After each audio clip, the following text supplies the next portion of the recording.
Eto mabilisan lang na instruction mga Lodi. Paano pataasin yung ating mga hash rate? So isi-share nyo lang yung hash card nyo, code, at gagamitin namin. So parang for example ganito, gusto mong i-share yung hash card code mo. Ang gagawin mo, punta ka dito sa hash card, initiate lang. I-click mong initiate, tapos ilan ang taong gusto mong sumali gagamit dun sa code. So hanggang 5 lang, so ilagay ko 5, 'di ba? And then initiate. So, hash card exchange initiated successfully. Ngayon, isi-share ko to. Okay, isi-share ko to sa Facebook or sa mga kasama ko na gustong sumali. So, i-copy ko lang. Okay, tapos i-share mo dun yung code mo. Ngayon, pag gusto mo poster lang, pwede yan. Yan yung code.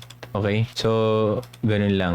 Ngayon, ipopost ko lahat ng mga hash card ko dyan para gamitin nyo. Lahat ay nasa 5. So, same thing dito. Initiate, 5 tao. Ayan. So, i-share ko lahat ng code dyan para magamit nyo. Depende na lang. Hindi ko ilalagay kung ilan kasi may iba dito yung hash rate na makukuha nyo is may mas mataas, may mas mababa. So, hindi ko ipapakita. Basta code lang pakita ko dyan, okay? So, ito, initiate ko lang para magamit natin. Ayan. Dito pa. Ito, hash hanggang 4K, hanggang 5K, 5-5 lang yan.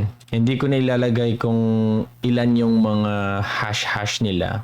Yung 4K, 5K, 1K, 1.5, 2.5 para depende na lang kung anong mapili yung code dito. Swertehan na lang, okay? So yan, ipopost ko lang.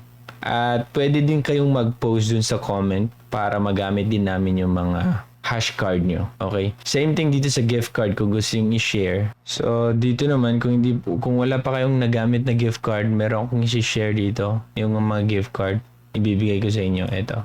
Okay, so ilagay ko lang dyan sa comment section. Ito ay para tataas yung hash rate nating lahat. So, maka-benefit ako, maka-benefit din kayo. So, ganun lang mga Lodi.